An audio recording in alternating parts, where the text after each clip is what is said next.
In online marketing, sign-up forms are a necessary evil. But what do you have to do to maximize your conversions when you're looking at your sign-up forms?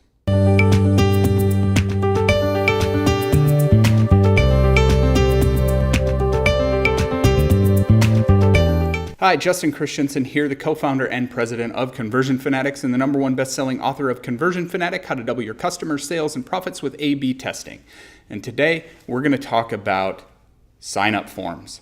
Now, at the beginning of this video, I mentioned that they are a necessary evil, but what do you have to do to make sure that you're getting the most out of it and you're not deterring your visitors from taking the next step because of your forms?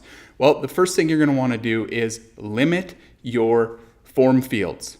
The less information that a visitor has to fill out, the better. So the most information or the less information that you need, just use just exactly what you need. Don't go over that at all and remove any necessary steps, or try testing removing some of those steps. We did this for a client recently, removed one simple form field. It was, in fact, how did you hear about us? They had it on one of their form fields, and it increased their conversions by over 200%. So it's important that you remove those friction points by not having those added steps. We already knew where the visitors were coming from and how they heard about us because of the additional tracking we had in place. So it's important that you test that to remove some of the fields. The second thing is make the form easy to fill out on mobile. Make sure that your form is mobile optimized, because most people browse on mobile these days, and it's important that you allow them to easily fill out. And there's some steps you can take if you search for, different code you can add to your forms, and make sure that you have all the information that's needed there so they can easily tap and fill out the form, as well as autofill.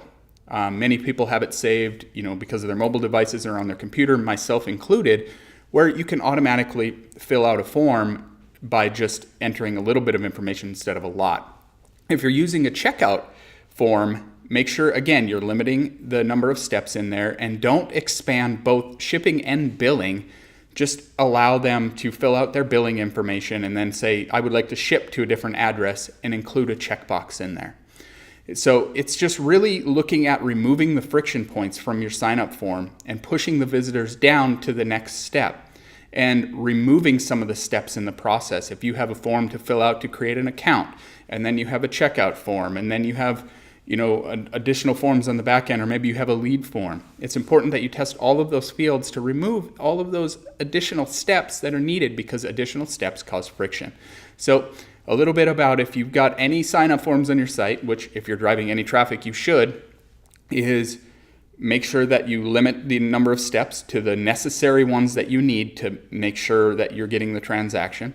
And second, that you remove the steps, make sure they're mobile optimized, and don't just overcomplicate it for your visitors. So that's all I have for today. Hopefully you enjoyed this video. Be sure to like, share, comment, and I'll see you guys on another one. Thanks.